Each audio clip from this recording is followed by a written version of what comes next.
आज 18 जुलै 2026. मित्रांनो, तुम्हाला माहितच आहे की ज्या काही खाजगी अनुदान प्राप्त शैक्षणिक संस्था आहेत आणि स्थानिक स्वराज्य संस्थांच्या अंतर्गत ज्या काही शाळा चालवल्या जातात, त्यामध्ये जे रिक्त पद आहेत त्या रिक्त पदांच्या जाहिराती अपलोड करण्याची शेवटची तारीख आज तरी 20 जुलै 2026 आहे. होऊ शकते त्यानंतर तुम्हाला प्राधान्यक्रम येऊ शकतात आणि हे प्राधान्यक्रम तुम्हाला लॉक करायचे असतात. आणि प्राधान्यक्रम लॉक करण्याची काय पद्धत आहे, ती पद्धत मी तुम्हाला आज सविस्तर सांगणार आहे. कारण बरेचसे माझे असे शिक्षक उमेदवार बंधू आणि भगिनी आहेत, त्यांचा TAIT चा स्कोअर कमी आहे, 100च्या आत आहे. काही 100 आणि 110च्या मधामध्ये आहेत. तर यांच्या मनामध्ये एक अशी धाकधूक आहे की प्राधान्यक्रम भरल्यानंतर माझं निवड यादीमध्ये नाव येईल की नाही. मित्र, प्राधान्यक्रम भरणं ही एक परीक्षा आहे, हे आपण लक्षात घ्या. आणि जे शिक्षक उमेदवार प्राधान्यक्रम भरण्याच्या परीक्षामध्ये पास होतात, त्यांचं निवड यादीमध्ये नाव येण्यासाठी फार काही असे TAIT चे गुण हायेस्ट पाहिजेत असं काही नाही. त्याची एक ट्रिक आहे. ते ट्रिक मी तुम्हाला आजच्या या व्हिडिओच्या माध्यमातून तुम्हाला सांगणार आहे. हे आपण थोडस लक्षात घ्या. दुसरं आणखी, हे जे प्राधान्यक्रम आहेत, हे प्राधान्यक्रम आल्यानंतर ते लॉक केल्यानंतर त्यावर कुठले कुठले घटक परिणाम करतात हे सुद्धा आपल्याला माहिती असणं आवश्यक आहे. आता घटक म्हणजे कोणते?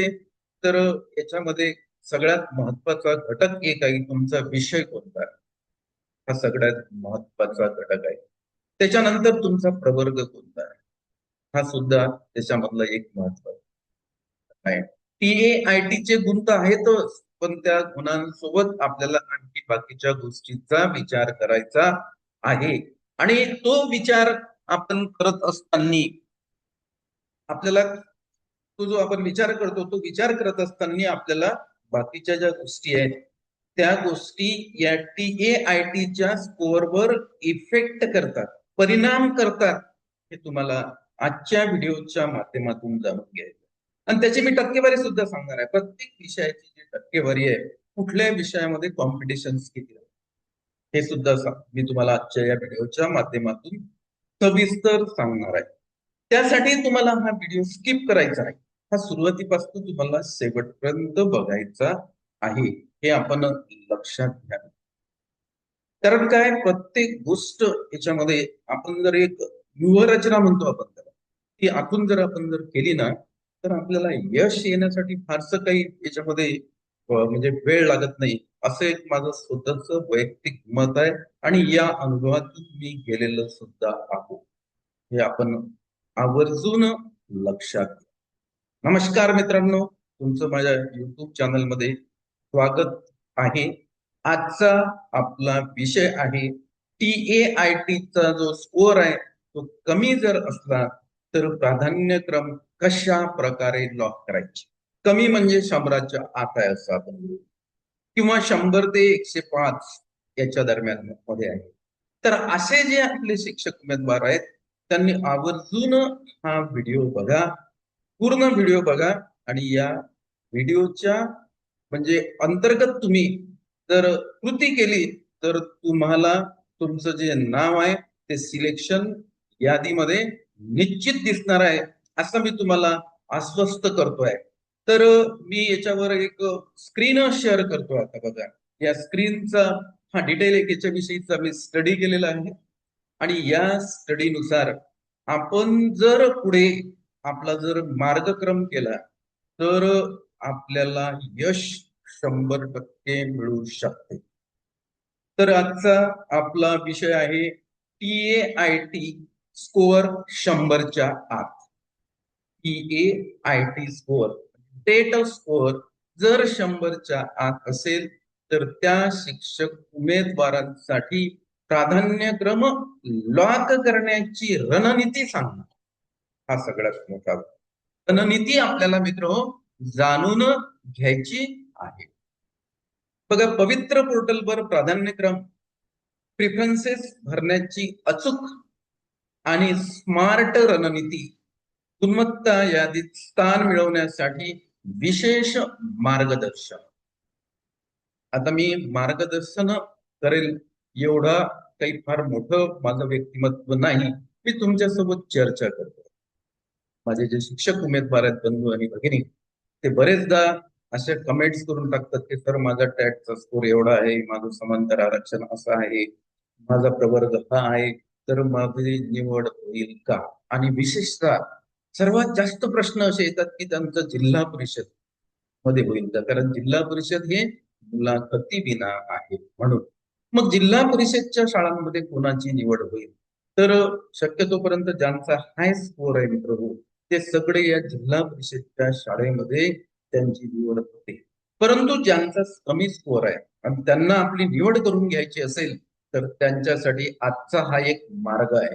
ही एक स्मार्ट रणनीती आहे. ही रणनीती तुम्ही फॉलो करा. ही रणनीती जर तुम्ही फॉलो केली तर मी तुम्हाला सांगतोय 100% तुमचं निवड यादीमध्ये नाव येते आहे. तर ती रणनीती आज आपल्याला थोडी जाणून घ्यायची आहे. त्यासाठी मी वेगवेगळ्या इथं स्लाइड तयार केलेल्या आहेत आणि त्या स्लाइड आपण म्हणजे त्यांना कसं थोडस हायलाइट्स पण केलेलं आहे, कारण त्या महत्वाच्या आहेत. हे आपण सर्वांनी आवर्जून लक्षात घ्यावं. आव्हान आणि योग्य दृष्टिकोन हा याच्यातलं सगळ्यात असा भाग आहे. आव्हान आणि योग्य दृष्टिकोन हा माझा पहिला याच्यामधला मुद्दा आहे. कमी गुण म्हणजे अपयश नाही मित्र, हे लक्षात घ्या. तुमचे TAIT चे गुण जर कमी असतील तर तुम्ही असं स्वतःला कमजोर समजा. ते काही तुमचं अपयश नाही. हे तुम्ही म्हणजे समजा हे जे आहे की जे म्हणजे आपले गुण गुण कमी आहेत म्हणून स्वतःला आपण कधी कधी कमी लेखतो. तर हा भाग काही बरोबर नाही, सोडून द्या तुम्ही. कमी गुण म्हणजे अपयश नाही, तर अचूक आणि कल्पक रणनीतीची नितांत गरज आहे. आपले गुण कमी आहेत ना, काही हरकत नाही. आम्ही ते स्वीकारले आहेत. जे आहे ते आहे, ते सत्य आहे. त्यामध्ये बदल होत नाही मित्र, हे लक्षात घ्या. कमी गुण आहेत, ठीक आहे, काही हरकत नाही. परंतु अचूक आणि कल्पक रणनीती याची आता नितांत गरज आहे. आणि त्या दृष्टिकोनातून आपण अलर्ट असतो. त्या दृष्टिकोनातून आपल्याला वेगवेगळा स्टडी करायचा आहे आणि तो स्टडी आपल्याला वापरून आपल्याला प्राधान्यक्रम लॉक करायचे आहेत. म्हणजे आजचा जो भाग आहे तो ज्या शिक्षक उमेदवारांचे TAIT चे गुण कमी आहेत त्यांनी कोणती रणनीती वापरायची म्हणजेच त्यांना निवड यादीमध्ये स्थान मिळणार आहे. हा या व्हिडिओ मागचा सर्वात मोठा एक भाग आहे मित्र, हे आपण लक्षात घ्या. स्मार्ट विचाराने यशाचा मार्ग खुला होऊ शकतो. जे विचार आहेत ना ते स्मार्ट ठेवा आणि या स्मार्ट विचाराने आपला जो यशाचा मार्ग आहे तो आपल्याला आज खुला करायचा. हे म्हणजे आजच्या या व्हिडिओचा हा मुख्य उद्देश आहे मित्र. त्याच्या पुढे आपण आणखी जायचंय आपल्याला. पुढचा आपला मुद्दा आहे वास्तव विरुद्ध रणनीती. वास्तव विरुद्ध रणनीती हा एक याच्यामधला सगळ्यात महत्वाचा भाग आहे. एकूण एक पॉइंट मित्र महत्वाचा आहे, एकूण एक मुद्दा हा महत्वाचा आहे. कारण जे उमेदवार मला विचारतात की सर एवढे गुण आहेत, माझं सिलेक्शन होईल का, माझं सिलेक्शन होईल का? मित्र, सिलेक्शन करणं न करणं हे पवित्र बोलत आहे, पण रणनीती वापरणं आपल्या. त्यामुळे आज आपल्याला रणनीती कशी वापरायची आहे हे बघायचं आहे. वास्तव विरुद्ध रणनीती. वास्तव काय? वास्तव माझे टेटचे गुण आहे. मग आता या टेटच्या गुणाचा वापर करून मला रणनीती ही माझ्या जे जे शिक्षक उमेदवार आहेत त्यांच्या हाती रणनीती आहे. वास्तव बदलता येत नाही. वास्तव म्हणजे टेटचे गुण आणि टेटचे गुण आपल्याला बदलता येत नाही, हे वास्तव आहे. परंतु त्या वास्तवाला धरून त्या वास्तवावर आधारित ते जे वास्तव आहे त्याच्यावर आधारित रणनीती आपल्याला. ही रणनीती कशी आखायची ते आजच्या या व्हिडिओच्या माध्यमातून आपल्याला सविस्तर बघायचं आहे. बघा वास्तव काय आहे ते आता आपल्याला बघायचं आहे. मी लेफ्ट साइडला स्क्रीनच्या डाव्या बाजूला वास्तव दिलेलं आहे आणि उजव्या बाजूला दिलंय आहे स्मार्ट रणनीती.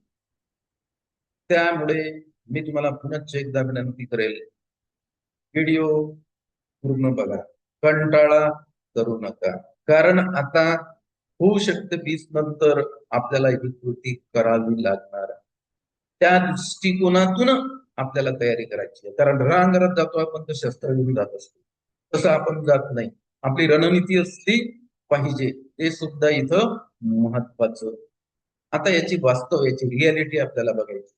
जिल्हा परिषद व नगरपालिका मुलाखतीशिवाय संस्थांमध्ये मेरिट खूप जास्त म्हणजे 130+ असते. त्यामुळे 100च्या आत गुण असल्यास येथे निवड होणे अत्यंत कठीण असते. येथे थेट गुणावर निवड वास्तव आहे, हे आपल्याला करावंच लागणार आहे. परंतु वास्तव स्वीकारून रणनीती आखायची ते आपल्याला, ते आपण स्वतः करू शकतो, ते आपल्याला करायचं. म्हणजे मी वास्तव पुन्हा वास्तव काय आहे की जिल्हा परिषद व नगरपालिका म्हणजे याला म्हणतो आपण स्थानिक स्वराज्य संस्थांच्या ज्या काही शाळा आहेत त्याच्यामध्ये जे शिक्षकांची निवड होते ते मुलाखती शिवाय होते आणि तिथला जो टेटचा स्कोअर आहे तो हाय जातोय, हे मान्यच करावं लागेल. मग काय करायचं, ज्या शिक्षक उमेदवारांचे गुण हे 100च्या आत आहेत किंवा 100 ते 110च्या दरम्यान आहेत अशा शिक्षक उमेदवारांनी शस्त्र टाकायचं नाही. त्यांना याच्यात काय करायचं, या स्पर्धेमध्ये त्यांना टिकायचं आहे आणि एक रणनीती वापरायची आहे. त्या रणनीतीचा वापर करून आपल्याला आपलं जे नाव आहे ते सिलेक्शन लिस्ट मध्ये आणायचं. ती रणनीती आज आपल्याला बघायची आहे. 100च्या आत गुण असल्यास येथे निवड होणे अत्यंत कठीण असते. येथे थेट गुणांवर निवड होते. कारण जिल्हा परिषद जे स्थानिक स्वराज्य संस्थांच्या ज्या शाळा आहेत त्याच्यामध्ये मुलाखतीशिवाय निवड होते, ते थेट टेटच्या गुणावर. मग दुसरं याच्यासाठी आपल्याला रणनीती काय वापरता येईल, ती राईट साईडला दिली. स्मार्ट रणनीती आपल्याला बघायची आहे. त्याची पॉलिसी काय राहणार आहे, ती पॉलिसी आपल्याला ऍडप्ट करायची आहे. खाजगी अनुदानित संस्था मुलाखतीसह मध्ये एका जागेसाठी 3 उमेदवार बोलावले जातात. उत्कृष्ट मुलाखत व डेमो दिल्यास येथे कमी गुणावरही तुम्हाला निश्चित संधी मिळू शकते. बघा ज्या काही खाजगी अनुदान प्राप्त शैक्षणिक संस्था आहेत त्यांचं जे व्यवस्थापकीय मंडळ आहे त्यांना मुलाखतीसाठी 10 गुण दिलेले आहे. आणि दुसरं महत्वाचं आहे, होऊ शकते बरेचसे जे काही शिक्षक उमेदवार आहेत त्यांचा टेटचा स्कोअर कमी आहे, परंतु त्यांचे जे शैक्षणिक आणि व्यावसायिक पात्रता आहे त्याच्यामध्ये ते फर्स्ट क्लास आहेत, ते प्रावीण्यामध्ये आहेत, तर त्याचे सुद्धा त्यांना गुण मिळतात. हा एक सगळ्यात महत्वाचा भाग आहे. म्हणून आपण जर आपले टेटचे गुण कमी असतील तर आपण मुलाखतीसह ऑप्शन स्वीकारायला काही हरकत. आपल्या मनामध्ये एक भ्रम असते की सर मुलाखती सह घेतलं की मग तिथं मुलाखत कमी आर्थिकता, तर एकाच 3च उमेदवार आहेत हे लक्षात घ्या. बरेचसे उमेदवार येत नाहीत, कधी कधी एकच उमेदवार येते. मग अशा वेळेस त्या उमेदवाराला त्यांना घ्यावंच लागते. नाही घेतलं तर ते जे पद आहे ते 1 किंवा 2 वर्षासाठी बॅन केलं जातं. त्यामुळे त्या शिक्षण संस्थेला त्या उमेदवाराची जे काही हे आहे अपॉइंटमेंट आहे ते बंधनकारक केलेली आहे. हा झाला एक रणनीतीचा एक भाग. पुढे आपल्याला आणखी याच्यामध्ये बघायचं आहे यशाचे 3 मुख्य आधारस्तंभ सांगतो. तर आपला टेटचे गुण आपले कमी असतील तर यश कसं संपादन, त्याच्यामधले 3 मुख्य आधारस्तंभ कोणते आहेत त्याचा विचार करून आपल्याला आपले प्राधान्यक्रम जे आपल्याला प्रेफरन्स येतील ते प्रेफरन्स आपल्याला लॉक करायचे आहे. कसे लॉक करायचे त्या बाबतीत आपल्याला सविस्तर त्या यशाचे 3 आधारस्तंभ आता आपल्याला जाणून घ्यायचा. बघा, मुलाखतीसह संस्था हा एक पहिला यशाचा आधारस्तंभ आहे. कारण आपले टेटचे गुण कमी. तुम्हाला जर टेटचे गुण कमी आहेत आणि आम्हाला जिल्हा परिषद पाहिजे तर असं होऊ शकत. आपल्याला याच्यामध्ये खेळायचं, एक लक्षात. होऊ शकते आपल्याला पुढे खेळल्यानंतर अपयश पण येईल. होऊ शकते पुढे आपण याच्या मुलाखती मध्ये गेल्यानंतर आर्थिकतेची मागणी केल्यानंतर आपण ते देऊ शकलो नाही, म्हणून आपण त्याच्यापासून दूर जाऊ त्या अपॉइंटमेंट पासून. तर हे चान्सेस आहेत, मी मान्य करतो, असं नाही मी मान्य करत नाही. मग याचा अर्थ आपण खेळायचंच नाही. म्हणजे खेळाडू जेव्हा एखाद्या मैदानावर उतरतो तेव्हा हार जीत आहेच, काही प्रश्नच येत नाही. पण खेळायचं आपल्याला कसं आहे, तर नाही माझी जीत होणार आहे त्या दृष्टिकोनातून आपल्याला. त्या दृष्टिकोनातून तुम्ही जर खेळले तर तुमचं निवड यादीमध्ये निश्चित नाव येऊ शकते. म्हणून यशाचे 3 मुख्य आधारस्तंभ आपल्याला सांगायचे आहेत. त्याच्यापैकी पहिला आधारस्तंभ आहे मुलाखतीसह संस्था. खाजगी संस्थांना जास्तीत जास्त प्राधान्य द्या. जर तुमचे गुण टेटचे कमी असतील तर तुम्ही जास्तीत जास्त प्राधान्य हे खाजगी शैक्षणिक संस्था, ज्यामध्ये अनुदान प्राप्त असतील, टप्पा अनुदानावर असतील, काही 40% आहेत, काही 60% आहेत, काही 80% आहेत, अशा जर संस्था असतील तर त्यांना सुद्धा तुम्ही प्राधान्य द्यायला पाहिजे. कारण आपल्या गुणांवर आधारित आपल्याला अपॉइंटमेंट मिळते, त्यामुळे आपण ते आनंदात स्वीकारायची, हे सगळ्यात महत्वाचं आहे. कारण गुण तेवढे आहेत, हे वास्तव आहे, त्यामुळे त्याला अनुसरूनच आपल्याला मिळणार आहे. पण मिळणं हे महत्वाचं, काय मिळते त्यापेक्षा ते मिळणं हे फार महत्वाचं आहे. म्हणून खाजगी संस्थांना जास्तीत जास्त प्राधान्य द्या. येथे तुमचा आत्मविश्वास आणि शिकवण्याची कौशल्य गुणांपेक्षा जास्त महत्वाचे. खाजगी शैक्षणिक संस्थांना आपण जर जास्तीत जास्त महत्व दिलं तर तिथं तुमचं मुलाखतीचं कौशल्य बघितलं जातं. असं नाही की काही बघितलं जात नाही. निवड फक्त तिथं आर्थिक देवाणघेवाणच होते, कारण त्यांनाही त्यांची शाळा चालवायची असते. त्यांनाही अध्यापन करण्यासाठी चांगले शिक्षक उमेदवार मिळाले पाहिजेत, अशी त्यांचीही संस्था चालकांची अपेक्षा असते. कारण सध्या कॉम्पिटिशनचं युग आहे. गावागावात 2-2, 3-3 शाळा आहेत. कॉन्व्हेंटचं युग आलेलं आहे. लोकांचा कल हा इंग्रजी माध्यमाकडे गेलेला आहे, नॉन ग्रँटच्या शाळांकडे गेलेला आहे, सेल्फ फायनान्सच्या शाळांकडे गेलेला आहे. त्यामुळे अनुदान प्राप्त शिक्षण संस्था टिकवणं हे सुद्धा एक आव्हान, कारण विद्यार्थी यांना मिळत नाही, हाही एक याच्यामध्ये भाग आहे. म्हणून बऱ्याचशा संस्था चालक आता त्यांनी त्यांचा दृष्टिकोन सुद्धा बदललेला आहे की नाही, आम्हाला उमेदवार हा म्हणजे एक चांगलं त्याच्याकडे अध्यापन कौशल्य असलं पाहिजे, तो निवडायचा आहे. म्हणून जर तुमचे टेटचे गुण थोडे कमी असतील पण तुमच्याकडे मुलाखतीचं कौशल्य आहे, तुमच्याकडे अध्यापनाचं कौशल्य आहे, तुमचा वर्गावरचा जो लेसन आहे तो प्रभावी झालेला आहे, त्याचं व्हिडिओ रेकॉर्डिंग होते, तर त्यावर सुद्धा तुमची निवड होऊ शकते. मुलाखतीसह ऑप्शन स्वीकारण्यास काहीच हरकत नाही, आवर्जून लक्षात. दुसरा याच्यामधले जे यशाचे 3 मुद्दे आहेत त्याच्यामधला दुसरा मुद्दा मी सांगतोय.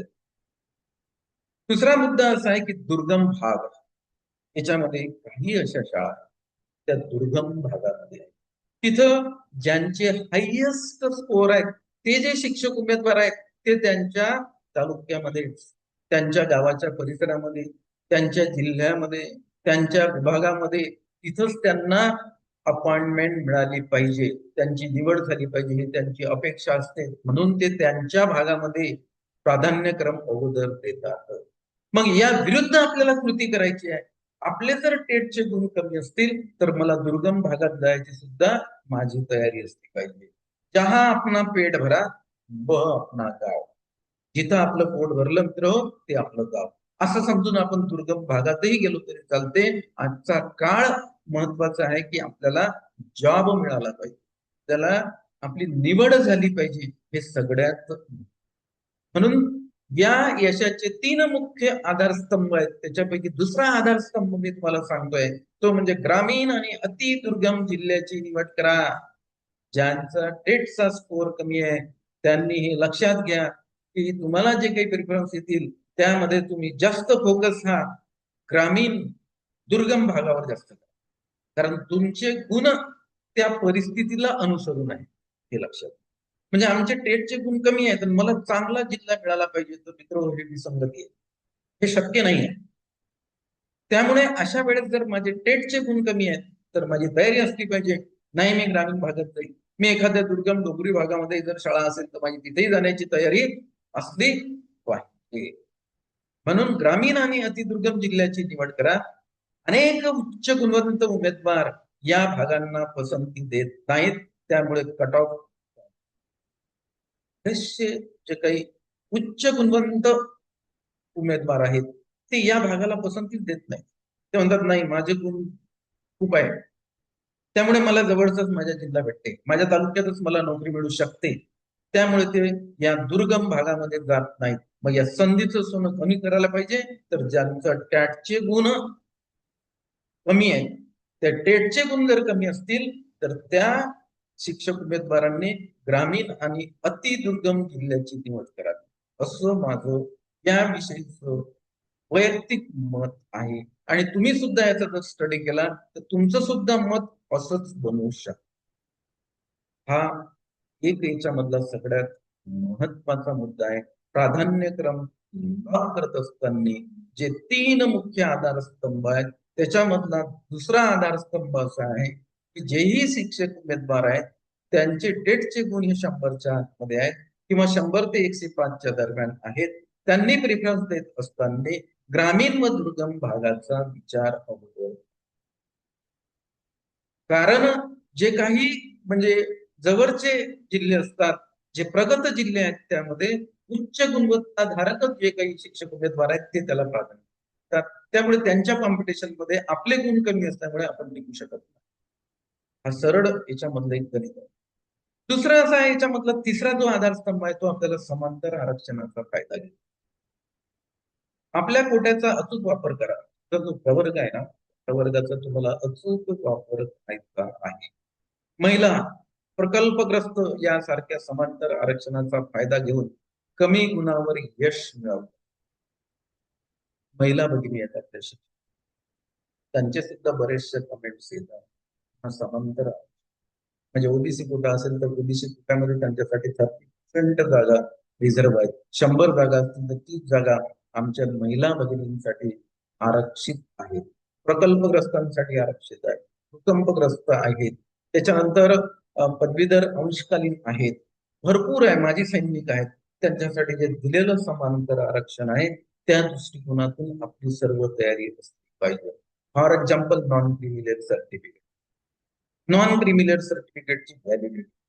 नाही तर बरेचसे शिक्षक उमेदवार जेव्हा डॉक्युमेंट व्हेरीफाय होतात तेव्हा ते त्यांची जी व्हॅलिडिटी आहे ती व्हॅलिडिटी निघून जाते, त्यामुळे ते रिजेक्ट होतात, ते त्या लिस्टच्या बाहेर पडतात. तर असं होऊ नये म्हणून आपण अलर्ट राहून प्रत्येक गोष्ट आपल्याला आता करायची आहे. पुढे आता हे झाले यशाचे 3 मुख्य आधारस्तंभ. आता पुढे चालायचे आपल्याला. मुलाखतीसह संस्थांना प्रथम पसंती हा एक याच्यामधला सगळ्यात महत्वाचा. मुलाखतीसह संस्थांना आपल्याला प्रथम पसंती द्यायची आहे. कारण काय, तर माझे टेटचे गुण कमी आहेत म्हणून. हा सगळ्यात महत्वाचा भाग आहे. ज्याचे टेटचे गुण जास्त आहेत त्यांच्यासाठी हे मार्गदर्शन नाही. त्यांना तर त्यांची जागा जिथे आहे त्यांना तिथं ते मिळणारच आहे. परंतु ज्या उमेदवारांचे टेटचे गुण कमी आहेत, 100च्या आत आहेत किंवा 100 ते 105 110च्या दरम्यान आहेत, अशा उमेदवारांनी काळजी घ्यायला पाहिजे. आणि हे जर मी आजचे पॉइंट महत्वाचे तुमच्यासोबत एक चर्चा करतोय, याच्यावर तुम्ही थोडस मंथन करा, म्हणजे तुम्हालाही वाटेल की नाही, हे जे या सरांनी जे आपल्याला सांगितलेलं आहे ते अगदी बरोबर आहे. मुलाखतीसह संस्थांना प्रथम पसंती आपल्याला द्यायची. खाजगी अनुदानित आणि विना अनुदानित संस्था मुलाखतीसह वैध इंटरव्ह्यू गटात येतात.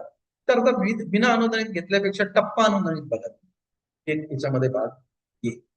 त्यानंतर इजा निवड थेट मेरिटवर न होता मुलाखत आणि पाठ निरीक्षणावर डेमोलेसन अवलंबून असते. म्हणजे 10 गुण असल्यामुळे 90 तर फिक्स आहेत तुमचे, 10 गुण आहेत त्याच्यामध्ये, इथं व्हेरिएशन होऊ शकतं.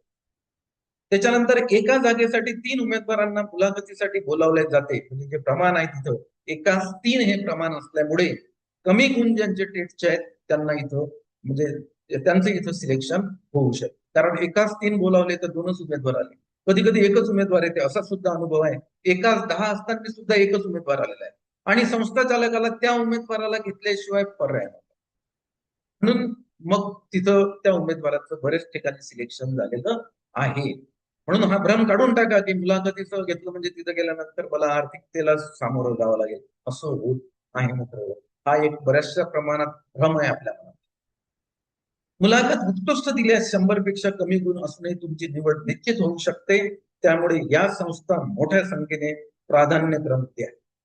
तुमचे जर टेटचे गुण 100 पेक्षा कमी आहेत तरीही तुमची इथं निवड होऊ शकते. म्हणून अशा ज्या मुलाखतीसह ज्या संस्था आहेत याचे प्राधान्यक्रम तुम्हाला जेवढे येतील तेवढे 100% तुम्ही लॉक करून द्या. यातला एकही प्राधान्यक्रम सोडू नका, तो चाहे कितीही दूरचा असू द्या.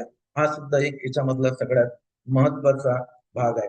पुढे जास्तीत जास्त प्राधान्यक्रम लॉक करा.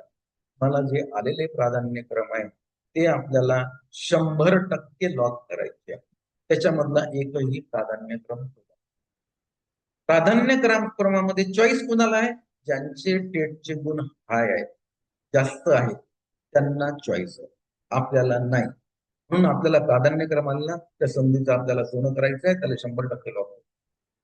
ते मग मुलाखती बिना असो की मुलाखतीसह असो की टप्पा अनुदानाचे असो, एकही प्राधान्यक्रम आपल्याला सोडायचा नाही. हे आपण केलं पाहिजे.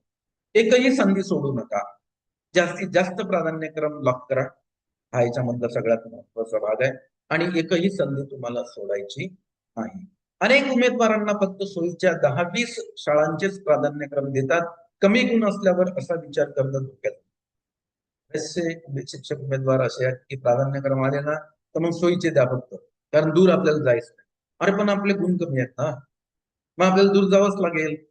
म्हणून 10-20 प्राधान्यक्रम देणं हे धोक्याचं. आपल्याला सर्वचे सर्वच प्राधान्यक्रम काय करायचे आहेत? लॉक करायचे आहेत. हे आपण त्याच्यानंतर पोर्टलवर तुमच्या पात्रतेनुसार जनरेट होणारे सर्वच्या सर्व प्राधान्यक्रम लॉक करा. तुमची व्यावसायिक पात्रता आहे, तुमची शैक्षणिक पात्रता आहे, तुमचा विषय आहे, तुमचा प्रवर्ग आहे, तुमचं समांतर आरक्षण आहे, या सगळ्या गोष्टीचा म्हणजे तिथं विचार केला जाते. त्यानंतरच तुम्हाला प्राधान्यक्रम आणि सर्वचे सर्व प्राधान्यक्रम तुम्हाला काय करायचे आहेत? लॉक करायचे. कुठेही चालेल पण नोकरी मिळायला हवी, हे ब्रीद वाक्य लक्षात. कुठेही चालेल आम्हाला, पण आम्हाला नोकरी मिळाली पाहिजे.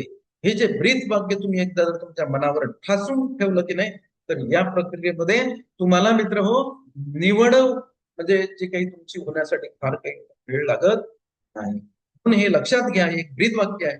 कुठेही चालेल पण नोकरी मिळायला हवी, हा दृष्टिकोन तुम्हाला ठेवायचा. हा दृष्टिकोन जे शिक्षक उमेदवार ठेवतील त्यांना त्यांची निवड व्हायला फार काही वेळ लागत नाही. पुढे आपल्याला बघायचं आहे दुर्गम आणि ग्रामीण भागाला आपल्याला प्राधान्य आहे. हा एक महत्वाचा मुद्दा आहे. दुर्गम आणि ग्रामीण भागाला प्राधान्य. कट ऑफ कमी लागणारी ठिकाणे आहेत, ते ज्या ठिकाणी आतापर्यंत ज्या 2 भरती केलेलं आहे त्या भरती मी जवळ आहेत. जर मला दुर्गम आणि ग्रामीण भागात जर तुम्ही गेले तर तिथं टेटचे मार्क्स फार कमी असतात. फार कमी टेटचे गुण ज्यांना आहेत त्यांचं सिलेक्शन झालेलं आहे. ज्यांचे टेटचे गुण जास्त आहेत ते घरी बसलेले आहेत. कारण काय? तर त्यांनी या भागामध्ये प्रिफरन्स लॉक केलेले नाही. हे तुम्ही लक्षात घ्या. म्हणून 100% प्रिफरन्स आपल्याला लॉक करायचं आहे. त्यानंतर पुढे निर्णय घेऊ आपण. फारच जर समजा असं वाटलं की तो खूप लांब आहे आणि इथं जाणं कठीण आहे तर तो निर्णय आपल्याला पुढे घेता येईल. काय परंतु कट ऑफ कमी लागणारी ठिकाणे आहेत. जास्त गुण असणारे उमेदवार सहसा शहरी किंवा सोयीच्या शाळांना प्राधान्य देतात. गडचिरोली, नंदुरबार, पालघर यासारखे जिल्हे तसेच राज्यातील इतर डोंगराळ व अति दुर्गम भागातील शाळांचे कट ऑफ नेहमीच कमी लागतात. या भागातील शाळा प्राधान्यक्रमाच्या यादीत वरच्या क्रमांकावर ठेवा, जेणेकरून निवडीची शक्यता वाढेल. ज्यांचे टेटचे गुण कमी आहेत त्यांनी उलट खेळायला पाहिजे. टेटचे गुण जास्त जास्त आहेत ते जसं खेळतात त्याच्या विरुद्ध आपल्याला खेळायचं, म्हणजे आपली सिलेक्शनची जी प्रोबॅबिलिटी आहे मित्र ते वाढते. हे तुम्ही लक्षात घ्या. हा सगळ्यात महत्वाचा भाग आहे. म्हणून इथं मी असं म्हटलेलं आहे की जास्त गुण असणारे उमेदवार काय करतात? सहसा शहरी भागाला प्राधान्य देतात. त्यांच्या सोयीच्या शाळांना ते प्राधान्यक्रम देतात. पण कमी गुण असणाऱ्या उमेदवारांनी काय करायचं? याच्या अगदी विरुद्ध कृती करायची आहे. त्यांनी डोंगराळ भागात आपल्याला प्राधान्यक्रम, अतिदुर्गम भागातल्या ज्या काही शाळा आहेत त्याच्या आपल्याला प्राधान्यक्रम द्यायचे आहेत. तिथल्या संस्था आपल्याला निवडायच्या आहेत. म्हणजे हे इकडे गुंतून राहतील, आपलं तिकडे सिलेक्शन. आणि हे आपल्याला समजते की माझे गुण एवढे आहेत ना, मला हा पर्याय याच्याशिवाय मला दुसरीकडे मिळणार नाही. याचं तुम्ही थोडस आत्मपरीक्षण करा. आणि आत्मपरीक्षण केल्यानंतरच स्वतः व्यक्तीनं कुठलं तरी उद्दिष्ट ठरवलं पाहिजे. हे सगळ्यात महत्वाचं. पण आत्मपरीक्षण करत नाही, बुद्धिस्ट ठरवतो, व्हिडिओ पाहत नाही, कमेंट्स फार लवकर करून टाकतो आपण. हा एक आपला भाग आहे मित्र. व्हिडिओ पूर्ण बघा आणि त्यानंतर आपल्याला मत व्यक्त करण्याचा जरूर अधिकार, परंतु आपण पूर्ण व्हिडिओ बघत नाही. त्या व्हिडिओमध्ये काय दिलेलं आहे ते पण आपण बघत नाही. कधी कधी मी असं बघितलं की त्या व्हिडिओ मधल्या फक्त चुका शोधायच्या, त्याच्यामध्ये चांगलं काय ते सोडून द्यायचं आणि जी चूक आहे त्याच्यावरच कमेंट्स करत राहत. असं नाही मित्र. चुकते कोण? जो कार्य करतो तो चुकतो, कारण प्रत्येकाला चूक लागू आहे. जो काही करतच नाही त्याचा चुकीचा प्रश्नच येत नाही. हे आपण लक्षात घ्यायला पाहिजे. आपण वर्गावर गेलो, आपण शिकवतो शिकवतो तर शिकवता एखादी चूक साधित होते आपल्याला. -3 + 2 असले तर -1 लिहायला पाहिजे, तर आपण कधी कधी 1 लिहितो, कारण आपण कार्य करतो. कार्य करता करता चूक हे प्रत्येक व्यक्तीला लागू आहे, कारण आपली मेथड आहे बीएडला, चुका आणि शिका ही मेथड होती आपल्याला. त्यामुळे प्रत्येक व्यक्ती चुकतोय, याचा अर्थ चुकतं म्हणून कार्य करायचं नाही, असं आपल्याला कार्य करायचं. काही प्रश्न नाही. म्हणून जास्त गुण असणारे उमेदवार सहसा शहरी किंवा सोयीच्या शाळांना प्राधान्य देतात. गडचिरोली, नंदुरबार, पालघर यासारखे जिल्हे तसेच राज्यातील इतर डोंगराळ व अतिदुर्गम भागातील शाळांचे कट ऑफ नेहमीच कमी लागतात. या भागातील शाळा प्राधान्यक्रमाच्या यादीत वरच्या क्रमांकावर ठेवा, जेणेकरून निवडीची शक्यता, प्रोबॅबिलिटी निवडीची वाढणार आहे. हा दुर्गम आणि ग्रामीण भागाला प्राधान्य, हा सुद्धा एक महत्वाचा आहे. त्याच्यानंतर आता मी सांगतो विषयानुसार चिंता. तुमचा विषय हा तुमच्या निवडीवर फार मोठा परिणाम करतो. विषय कोणता? ज्या विषयामध्ये तुम्ही पदवी घेतली, खाली नाही, खाली 1 ते 5 पर्यंत ऑल सब्जेक्ट आहेत तिथं नाही, परंतु 6 ते 8, 9 ते 10, 11 ते 12 हे 3 गट असे आहेत की इथं निवड होण्यासाठी तुमचा विषय फार महत्वाचा आहे. तुम्ही कुठल्या विषयामध्ये पदवी घेतली, तुम्ही कुठल्या विषयामध्ये पदव्युत्तर आहात, हे महत्वाचं आहे. बीएडच्या मेथड नाही, हे लक्षात. आपल्याला पदवीच्या दृष्टिकोनातून विषयाची टक्केवारी आणि सिलेक्शनचा चान्स आपल्याला बघायचा आहे. विषयानुसार स्पर्धेची पातळी अंदाजित आहे, हे लक्षात घ्या. नाही तर सर तुम्ही कसं काय सांगता, हे अंदाजित सांगताय मी तुम्हाला. 1ली ते 5वी सीट इथं टीईटी 1 इथं पास पाहिजे, तर हा जो इथला जो भाग आहे ना, हा 95% हाय जाते. 1 ते 5 जे आहेत ना, हा भाग सिलेक्शन साठी फार हाय जाते. मुलाखती विना तर खूपच हाय जाते, हे लक्षात. मुलाखतीसह तरी थोडासा मध्यम राहतो.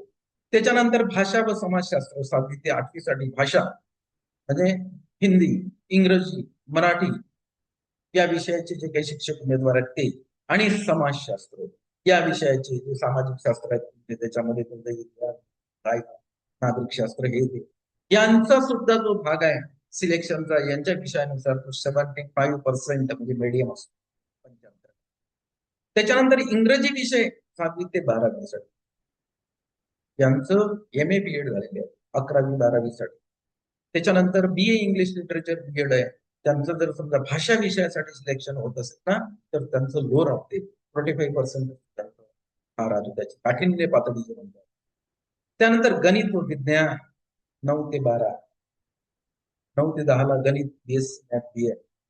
त्यानंतर 11वी 12वीला गणित, physics, biology, MSc physics, MSc biology, MSc mathematics BEd, यांचं तर 25% बदललेलं आहे, म्हणजे व्हेरी लो आहे.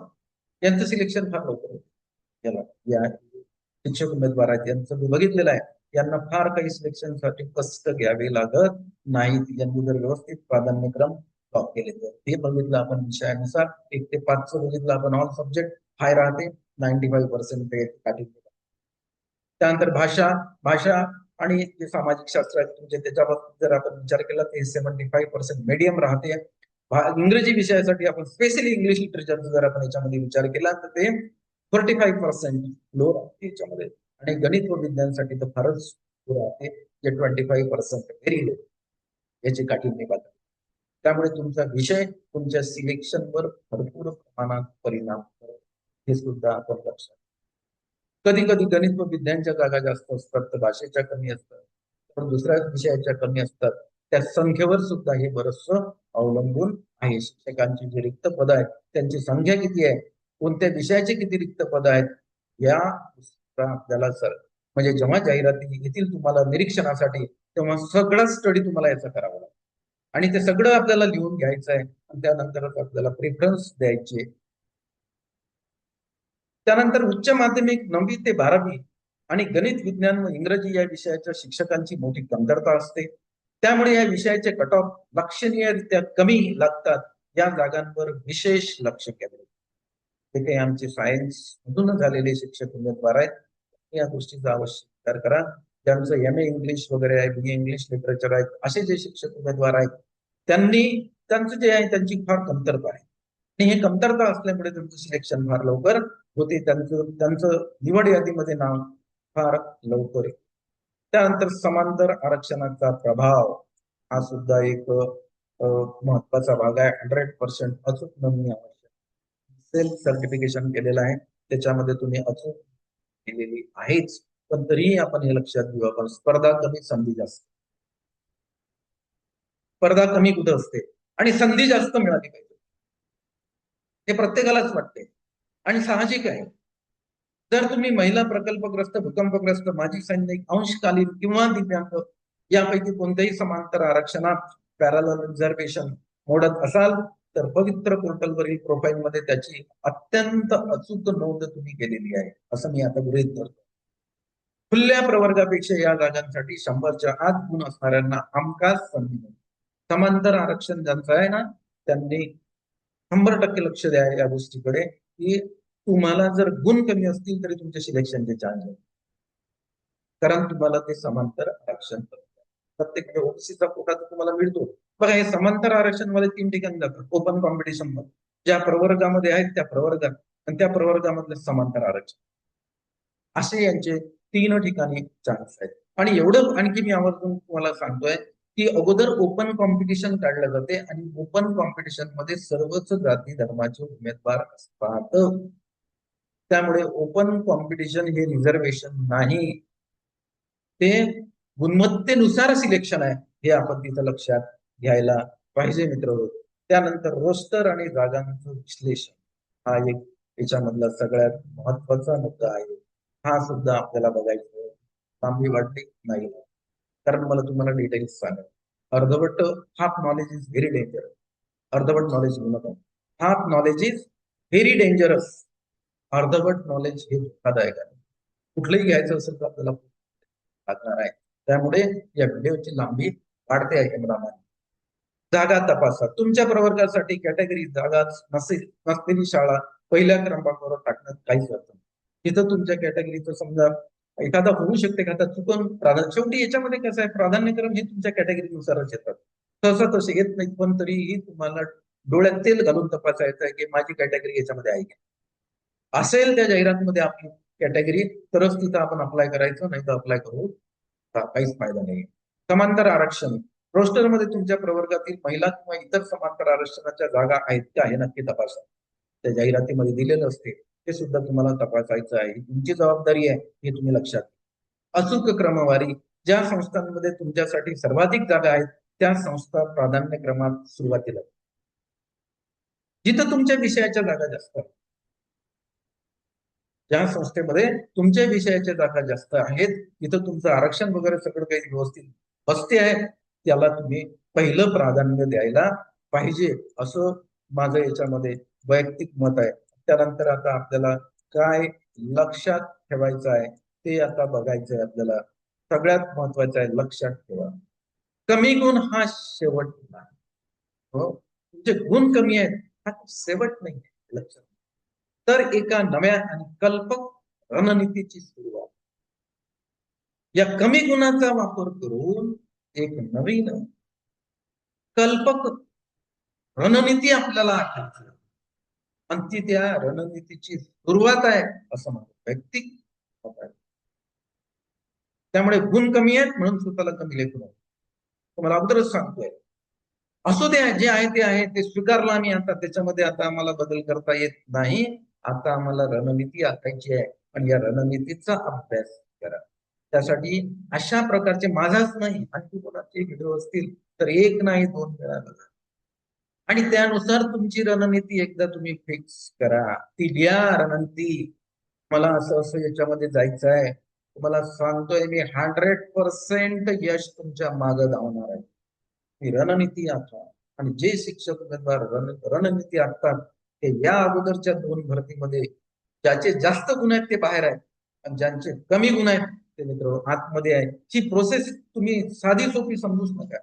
प्राधान्यक्रम आले म्हणजे चेकबॉक्स मध्ये बरोबरची गुण केली, टिक टिक टिक टिक केलं म्हणजे चाललो मी पुढे, असं नाही. ते प्राधान्यक्रम देण्यासाठी आपल्याला 100 वेळा अभ्यास करायचा. हे सगळ्यात महत्वाचं आहे. आणि हे एक शिक्षक भरती बाबतच तुम्हाला एक, आता इथं लिहिलं मी शिक्षक भरती मार्गदर्शक मार्गदर्शक म्हणत नाही कारण इतकं काही विद्वान नाही, परंतु यामधून त्या सिस्टीम मधून गेलो असल्यामुळे त्याच्यामधले थोडेसे जे काही आपण त्याला म्हणतो खोचा खाचा त्या बऱ्याचशा माहित आहेत आणि त्या तुमच्यापर्यंत मी निषेध केलेले आहे. मी तुम्हाला या अगोदर सुद्धा सांगितलं माझ्या फॅमिली मधला एक कॅन्डिडेट कमी गुण असल्यानंतर सिलेक्ट करा. हा म्हणजे मी याच्यामध्ये एक अनुभव म्हणजे एक प्रयोग सुद्धा केलेला आहे. तो प्रयोग मी केल्यानंतर सक्सेस झालो आणि त्याच्या आधारावरच ही स्क्रिप्ट मी तयार केलेली आहे तुमच्यासाठी. अनुभवातून तयार झालेली स्क्रिप्ट आहे मित्र, हे तुम्ही लक्षात. तर तुम्हाला हा व्हिडिओ आवडला असेल तर जरूर तुम्ही याला लाईक करा, याला भरपूर शेअर करा आणि तुम्ही जर माझ्या युट्यूब चॅनलवर नवीन असाल तर या चॅनलला सबस्क्राईब करा. शेवटी तुम्हाला मी शुभेच्छा देतो आहे. पवित्र पोर्टलवरील प्राधान्यक्रम अचूक भरा आणि मुलाखतीची तयारी आजच. PAIT टेट 2025 शिक्षक भरतीचं हे मार्गदर्शन, अचूक मार्गदर्शन, प्राधान्यक्रम कशा प्रकारे लॉक करायचे यावर. तर आजच्या या चर्चेला मी आता पूर्ण विराम देतो. पुन्हा आपली भेट नंतरच्या व्हिडिओमध्ये होईल. धन्यवाद मित्रांनो.